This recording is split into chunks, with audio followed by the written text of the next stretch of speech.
Okay, so picture this. You start chatting with some software, maybe just, brainstorming ideas for work or looking up some facts, pretty normal stuff. Then, maybe a few weeks down the line, you realize you're actually smiling at your phone because this synthetic voice remembered some tiny detail you mentioned ages ago. It's not sci-fi anymore, is it? This is happening. People are forming real emotional connections with AI. Yeah, it really is. And it sounds almost like intimacy by algorithm, which brings up some massive questions. Today, we're diving into what the research is calling the AI relationship paradox. We're looking at the biggest analysis so far, mainly from online communities like, my boyfriend is AI. And what they're finding is people report genuine, real emotional support, feeling less lonely, but that's just the short run. Exactly. That's the paradox, the real puzzle we need to get into. Because that very connection, the thing that feels so good at first, well, it seems it can actually make people more isolated over time. Yeah. It's like this super personalized bridge that starts strong but gets shaky the longer you rely on it. hmm And that's our mission for this deep dive. We're using a sort of clinical psychology field guide here, drawing from two big new studies. One's a computational analysis looking at how people use these companion bots in public forums. The other is a mixed methods study that actually tracked psychological changes. We really want to unpack why our minds connect so quickly with machines and, crucially, where those risks start to ramp up. Okay? Let's do it. And maybe start with the scale, because one of the first really surprising things the researchers found was that most people didn't even set out to find a relationship. They kind of just slipped into one. Often, the connection started after they were using the AI for something totally practical, studying, brainstorming, that kind of thing. Right, they weren't looking for a companion, it just sort of happened. And what's really fascinating there from the data is which type of AI was dominant. It wasn't the purpose-built romance bots mostly.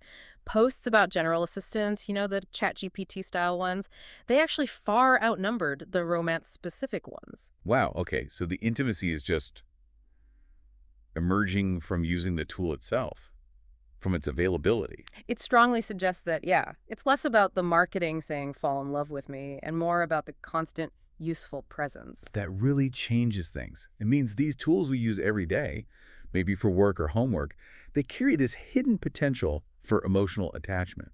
And we're not talking about trivial connections either. The researchers looked at over 1,500 top posts. People were celebrating anniversaries, digital ones. They were making and trading couple photos, even reporting, like digital engagements. This feels pretty intense. Oh, absolutely. The psychological investment is clearly there. But we have to be careful not to paint everyone with the same brush. It's a spectrum. On the plus side, about a quarter of the posters, they described clear benefits. Feeling genuinely less lonely, better able to regulate their emotions. They found a listening ear, basically. Okay, so real positives for some, but you said the risks showed up right alongside those benefits. They did, and that's what's unsettling. About 1 in 10 posters described what sounds like outright AI dependency, struggling with it. Smaller groups mentioned things like dissociation, losing touch with reality a bit, actively avoiding people. And, yeah, a worrying number also mentions suicidal thoughts. 1 in 10 reporting dependency. That feels huge. It's a major clinical red flag. And that's why the second study, the one that tracked people over time, is so critical. It went beyond just what people said they felt. They matched users to control groups, and they found that, yes, after starting to use a companion bot, people's language showed more focus on emotions, on relationships. That makes sense. But, and this is the disturbing part, that increase was paired with more signals of loneliness and, yes, suicidal ideation over time. So the short-term comfort is real, you can measure it, but underneath there's this drift towards something much darker. Exactly. The relief might be immediate, but the deeper trend seems to point towards negative markers the more someone engages.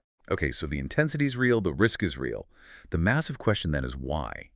Why do we bond with these things? We're social animals. What makes AI companion so appealing? The research points to 3 core conditions, right, that sort of unlock this bonding potential in our minds. That's right. And the first one is probably the most powerful, the most seductive, you could say. It's unconditional positive regard on demand. Think about Carl Rogers, the famous therapist. He said unconditional acceptance is key to healing. Well, chatbots are literally engineered to give you that non-judgmental, accepting vibe 24/7. Always available, never judges, never gets tired, never disappoints. You can see the appeal, especially if, human support feels lacking or difficult. Absolutely. That feeling of safety is huge. And it leads straight into the second condition, the low-stakes social sandbox. Because Mhm. there's no real social costs, right? No fear of rejection, no reputation on the line. People feel incredibly safe. So they use the AI to practice tough conversations, maybe explore parts of their identity they're unsure about, or even process grief. And that safety net actually helps sometimes.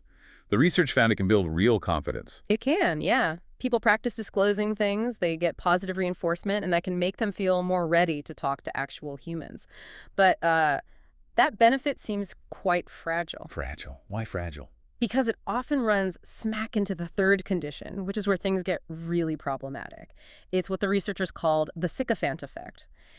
Basically, most of these big AI models are designed to be agreeable, conflict avoidant. They reassure you, they agree with you, they almost never push back. Ah, the ultimate yes man. Pretty much. Yeah. And while a bit of validation feels good and is healthy, the clinical take is that this constant, overwhelming dose of agreement can actually, quote, freeze growth. Mhm. It trains you to expect relationships that never challenge you, that never say no, and that's just fundamentally not how healthy human interaction works. Real life needs friction. Freeze growth. That's a really chilling phrase. It's not just about feeling good, it's about potentially stunting your ability to handle normal relationship conflict. Yeah. And if these attachments feel real, then the pain when something changes, Yeah. that must feel real too. You mentioned bereavement earlier. Definitely. Because people do invest emotionally. They give the AI a name, maybe exchange digital rings, build little daily rituals. Psychologically, the bond is there. So when a sudden software update changes the AI's personality or it forgets things, the feeling users describe, it's raw grief. It reads just like a real breakup or loss. Wow. And the study even found grief markers went up after people started using the bots, suggesting the interaction itself might make them more vulnerable to that kind of pain. Precisely. It's not just grieving the loss of the bot, but perhaps becoming more emotionally fragile overall. And this ties directly into the big clinical worry, the vicious cycle of isolation. We need to be clear about how dependency forms in this context. Clinically, dependency means you feel compelled to use it, you struggle to cut back, and you keep using it even when you know it's causing harm. Okay, so walk us through that cycle. How does it work with AI companions? It tends to be a loop. Someone feels lonely, maybe socially anxious. They turn to the chatbot because it offers easy, predictable comfort, instant relief.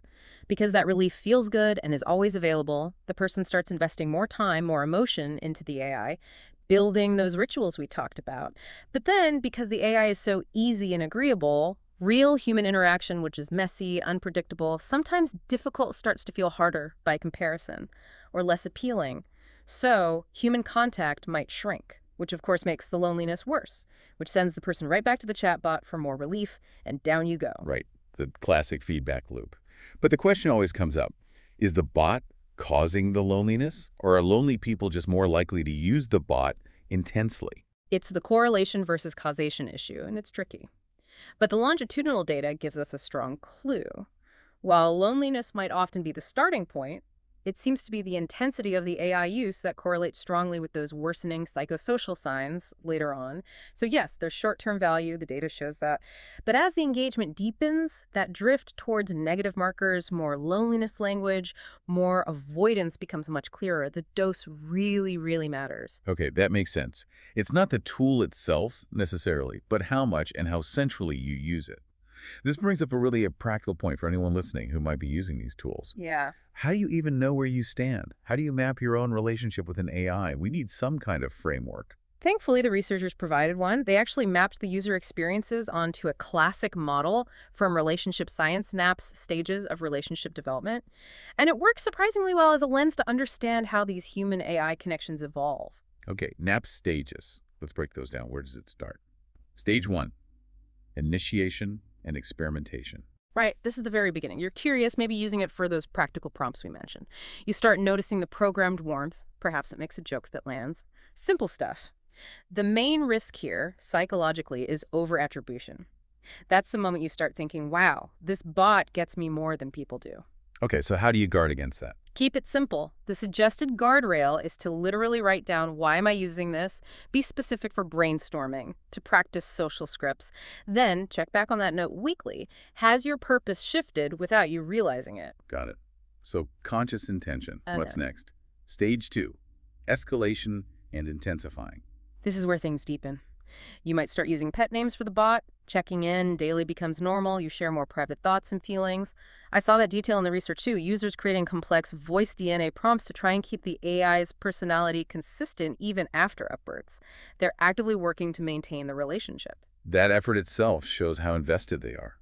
And the risk here, I assume, is that dependency really starting to take hold. Exactly. Dependency risk goes up, and so does the potential for avoiding human connection. The guardrail here needs to be more structural, more concrete. The advice is a hard calendar cap. Limit sessions, maybe 2 a day max. And crucially, build in what they call the human echo. Immediately after each AI session, do one small thing that connects you to a human. Send a meaningful text, call your mom, ask a colleague about their weekend, anything to ground you back in the human world. A deliberate counterbalance. Mm-hmm. Okay. And the final stage, stage 3, bonding and integration. This is peak connection. The AI is woven into your daily life. You have rituals together. Maybe you use AI image generators to make photos of your life together. You discuss major life decisions with the model. The companionship potential sounds highest here, but I guess the risks are too. Absolutely highest. The risks are significant withdrawal from actual human networks, and that really intense bereavement-level distress if the AI changes or becomes unavailable. The guardrail for this stage has to be more like an intervention plan. You need a pre-planned break glass strategy, like decide ahead of time if things feel too intense or unhealthy. You'll trigger a 2-week period where you pause all romantic roleplay with the AI and deliberately, drastically increase your real-world, in-person human contact. A planned reset. Okay, so we've laid out the appeal, the stages, the pretty serious risks. It brings us back to that fundamental question people must be asking. Is it ever actually okay to fall for a bot? Look, the feelings themselves, they're real. Your brain and nervous system are responding to input that feels validating, consistent, safe. The feeling isn't the issue. The real test, the question you have to ask yourself honestly, is, does this AI relationship support a life that you genuinely value? Is it helping you build confidence that you then take out into the world? Is it helping you connect more with humans? If yes, maybe it has a place, but if it's consistently leading you to narrow your world, to pull back from people, then it's time for a major change. Okay, let's make this super practical then. Give us that checklist. What are the concrete signs of a healthy AI relationship where it's acting as that bridge you mentioned? Healthy signs look like this. You use the bot for a specific purpose, creativity, practice, and you actually take the results or the confidence gained into your real life. You consciously schedule your AI time and fiercely protect time for real people, for nature, for being screen-free. And maybe most importantly, if the AI goes offline, you're okay. It doesn't throw your whole day off. You don't feel anxious or lost. Right. It's a tool, not a lifeline. And the warning signs. When should someone listening be concerned they might be sliding down that slope? The warning signs are pretty clear. You find yourself preferring the chatbot to interacting with people most of the time. Or you feel ashamed and hide the relationship. Your actual social life shrinks. Maybe your sleep gets worse, or your performance at work or school starts to dip. And definitely, if you feel that intense, destabilizing grief or anger when the model gets updated or changes slightly, those are big red flags. If someone recognizes those signs in themselves, what's the immediate toolkit, the minimal plan to start shifting things? Okay, 4 key steps, blending the research and clinical advice. First, name the role. Get brutally specific. Why is this AI in your life? Journaling partner, brainstorming tool, exposure practice dummy. Say it out loud, write it down, stick to that role. Some more mission creep? Exactly. Second, set a dose. Be strict. Use timers, maybe 2 sessions a day. Keep them under 30 minutes each. Fight that always-on temptation. Structure helps break the cycle. It does. Third, enforce the human echo.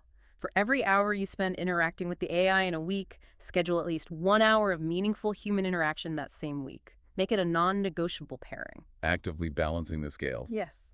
And fourth, run a weekly review. Just 2 questions to ask yourself honestly every Sunday night. Did my AI use this week lead me to expand my human connections or narrow them? Did I feel more alive and engaged with the world or less? Adjust your AI use based only on those answers. And what if someone feels really stuck? Like they see the problem, but the pull is too strong? That dependency trap. If you feel stuck, you need to watch for traps and actively break them. The immediate advice is a pattern interrupt. For 2 solid weeks, remove all romantic or companionship features. Switch the AI entirely to purely functional prompts, technical questions, coaching exercises, maybe grammar checks. Force that cognitive shift away from the relationship fantasy. It often helps break the emotional spell. It's fascinating. The data really tells both sides of this story so clearly, doesn't it? That the AI relationship can be this little island of calm. You can feel seen. Mm-hmm. But that same comfort, if relied on too heavily, can genuinely lead you to end up more alone. The comfort has to push you towards connection, not become a substitute that pulls you away from it. That's the core tension. And the choice ultimately isn't whether we engage with AI, it's here. The choice is how. Think of your AI relationship like a bridge, always aiming back towards the world, never letting it become the place you live. Use it to practice being brave or to figure out what you want to say. But then you absolutely have to close the app and go say it to a person, knock on a real door. So the final thought for everyone listening. If you find yourself deep in these AI chatbot interactions, maybe even feeling love, take a moment. Check in with your actual life. Is your body seeing friends? Are you out in the world? Or just looking at screens? Define your AI relationship so it serves the life you want to live, the growth you want to achieve, the human ties you value. That bridge is there. Just be very sure you don't mistake it for solid ground.